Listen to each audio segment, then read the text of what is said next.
ఈరోజు వందే మాతర గీతాన్ని రచించి 150 సంవత్సరాలు అయితున్న సందర్భంగా మన భారత ప్రభుత్వం సామూహిక వందే మాతర గీత ఆలాపాన్ని చేయాలని చెప్పి పిలుపునియడం జరిగింది. దాని సందర్భంగానే ఈరోజు మనం ఇక్కడ శాస్త్రి విగ్రహం దగ్గర మరి ఇక్కడున్న ప్రజలందరి చేత అదేవిధంగా సిద్ధార్థ కాన్వెంట్ స్కూల్ పిల్లలందరి చేత కూడా వందే మాతర గీత ఆలాపన చేయించడం జరిగింది.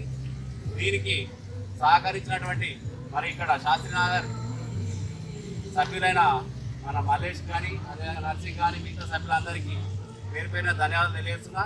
మరి ఈ వందే మాతర గేయాన్ని 150 సంవత్సరాల కిందట ఎందుకు రచించారు అనే విషయం మన పిల్లలందరికీ కానీ జనాలకు కానీ ఎందుకు తెలవాలంటే అప్పుడు మనకు స్వతంత్రం లేదు. ఈ స్వతంత్ర పోరాటంలో మన ప్రజలందరినీ ఉత్తేజపరచడానికి వాళ్ళ లోపల చైతన్యం చేయడానికి ఇలాంటి గేయాలు రచించి దాన్ని ప్రజల్లో కూడా తీసుకెళ్లి ప్రజల్లో చైతన్యం చేయడానికి ఇలాంటి గేయాలు ఎవరు రచించారంటే మన వకీల్ చంద్ర చటర్జీ గారు రచించడం జరిగింది.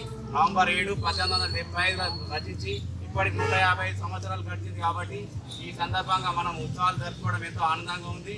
మరి పిల్లలందరికీ కూడా ఈ సంవత్సరం మొత్తం కూడా ఈ దేశం గురించి ఈ దేశంలో జరిగిన మన స్వతంత్ర పోరాటం గురించి తెలుసుకొని ముందు కూడా మంచి ఐక్యంగా ఉండాలని చెప్పి కోరుకుంటూ జై భారత్, భారత్ మాతాకి జై.